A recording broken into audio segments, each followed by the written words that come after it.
Welcome to the Deep Dive. We're here to unpack some fascinating sources and really get into the details. That's the plan. Today, we're actually taking a trip back to 1939. We're looking at a Soviet trench phonograph, an amazing piece of history. Right. And our mission, really, is to understand not just the phonograph itself, but the incredible process of restoring it, bringing it back from the brink. It's quite a journey. We want to see the specific techniques, the materials used, the sheer skill it takes for this kind of, high-level restoration.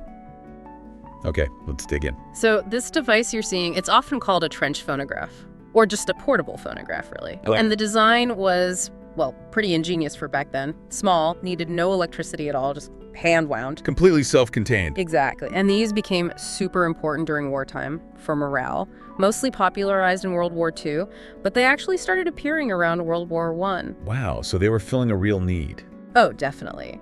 Bringing music where there were, no other portable options. Mm-hmm. And the restorer here, Pathephone guy from Ukraine, did some incredible work. Yeah, you see Pathephone guy starting the process here, carefully taking the phonograph apart. And it's, you can see the age, the rust. Definitely decades of wear. So where do you even start with something like this? It looks daunting. Well, the first big step for the casing, the outside, is sandblasting. Sandblasting, okay. Yeah, and they use corundum for the abrasive. It's incredibly hard stuff. Corundum. Right. So it strips away all that grime, the corrosion, but it's fine enough not to deform the metal itself. It gives you a clean slate, basically. That makes sense. And looking at the original design, that casing, it's more than just a box, isn't it? Absolutely. The bottom part is actually shaped to be an integrated horn. A horn. Built right in. Yeah, purely mechanical sound amplification. It just uses resonance, air expansion, basic physics to make the sound louder. Normally, phonograph horns have a few distinct parts, the tube, a resonance cavity, the opening. But here, because it's so small and portable, they're all kind of cleverly squished together and simplified. That's real pre-electronic acoustic engineering right there. Pretty neat. Definitely. And once it was all cleaned up by the sandblasting, thankfully, without bending anything. Right. Then came the paint, two different types. Okay, what did they use? Inside, a red hammer paint. This stuff is interesting. It has a high shrinkage force when it dries. Shrinkage force. Yeah, it pulls tight, creates this textured finish that hides little flaws, stops drips. Very practical.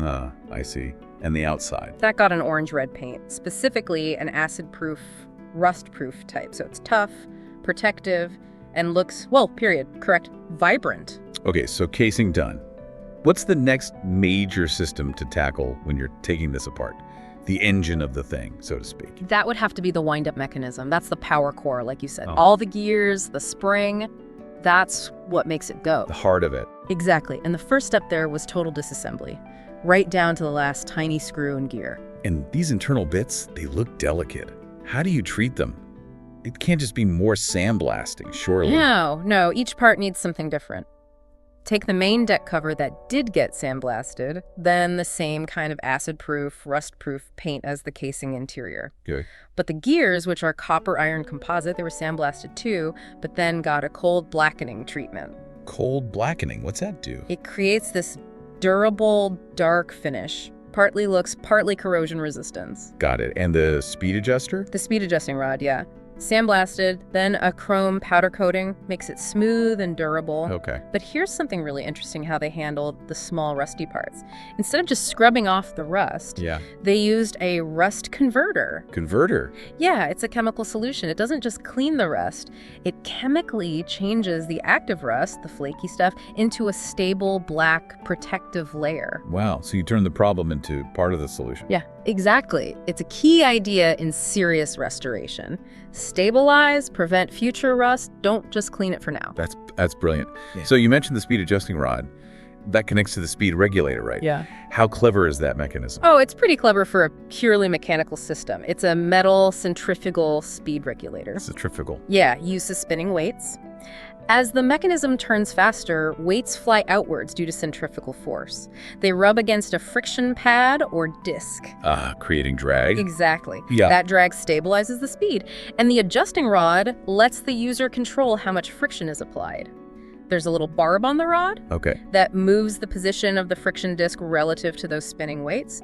So you can subtly change the speed for different records or even use it to stop and start the platter. No electronics, just physics. That's elegantly simple in a Yeah. complex way.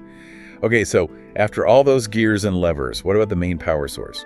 The spring. Right, the spring box. Now, interestingly, the main spring inside was actually okay. It hadn't snapped. A lucky break. It was.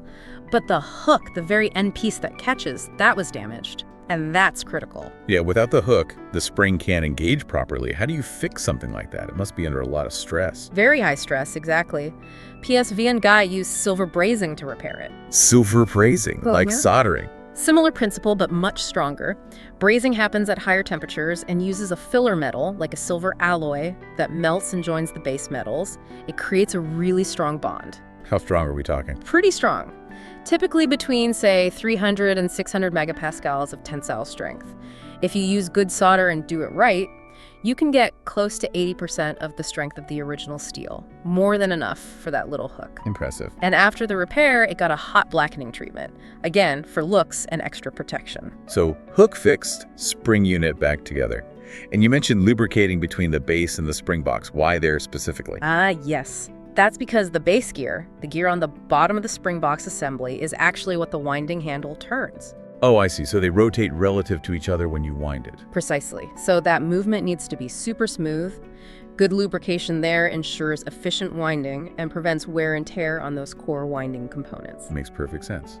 Okay, moving outwards from the power source. Yeah, The sound head. That's got to be maybe the most critical part for actually playing music. absolutely essential. Yeah, the sound head got the same meticulous treatment, complete disassembly. And cleaning that must be tricky. It is. Citric acid was used here to deal with any rust on the small metal parts. Gentle, but effective. Okay. Followed by polishing with a wool wheel. This isn't just to make it shiny, although it's crucial to restore that smooth metallic luster and remove any tiny surface flaws that could affect the sound quality or the movement. Right. Every little imperfection could matter there. Definitely. And then, careful reassembly.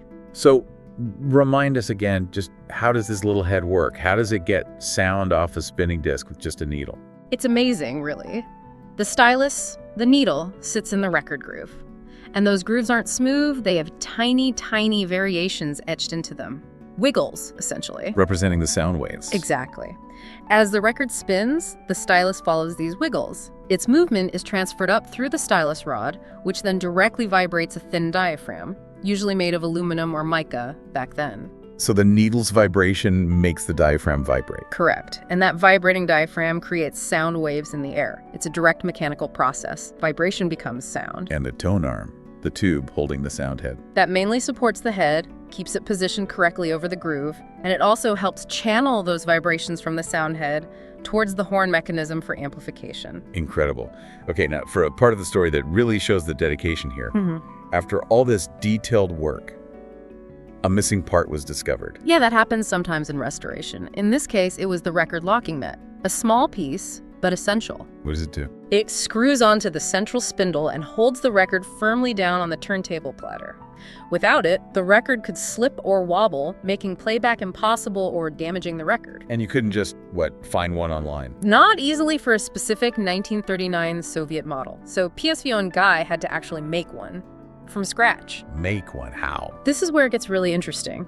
It shows a true first principles skill level.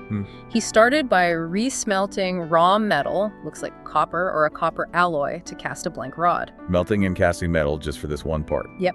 Poured it into a mold to get a rough copper rod shape. Once it cooled and was removed from the mold, he took that newly cast rod to a lathe. A metal lathe. Exactly. And used the lathe to carefully machine the rod down into the precise shape and thread needed for the locking nut. Wow. That's not just restoration, that's skilled manufacturing. Replicating an original part from raw material. It absolutely is. It's understanding the original process so well you can reproduce it. That's top-tier restoration. Unbelievable dedication. So after that amazing piece of fabrication, finally, it was time for the final assembly. putting it all back together. Yes, bringing all those carefully restored components, the casing, the motor, the sound head, the tone arm, all back together. Must have been satisfying. I imagine so. Yeah. And then the very last step, attaching that brand new custom-made record locking nut, making it complete. And then, the moment we've been building towards. The test. Playing music again, just like it was meant to all those decades ago. What a transformation from that rusty, silent box to, Yeah. well, to music. So, looking back at this whole process is just an incredible journey, isn't it? Following this 1939 phonograph from, well, a piece of junk, practically, Like cotton relic, yeah? to a fully working piece of history. Yeah. It's just this amazing mix of, like, historical detective work, mechanical skill, and almost artistic craftsmanship. You see it all in Pathephone guy's work. You really do, and it underscores something important about restoration, I think. It's not just fixing an object. Right. It's about preserving a piece of culture, isn't it? It gives us a direct link to past technologies, to the ingenuity of the people who made these things. And repaired them, sometimes under difficult conditions. Exactly. And this deep dive, looking closely at each step, it just peels back the layers. You see the complexity and skill hiding in what seems like a simple wind-up music box. Yeah, it makes you appreciate it on a whole new level. There are stories locked inside these objects. It really makes you think, doesn't it? You know, what other historical artifacts, what other treasures are just sitting out there waiting for someone with the skill and patience to bring them back? Good question. Each one with its own unique story, its own glimpse into the minds that designed them, built them, used them, fixed them. What can we really learn by looking that closely, by understanding the how and the why of bringing the past back to life, step by painstaking step?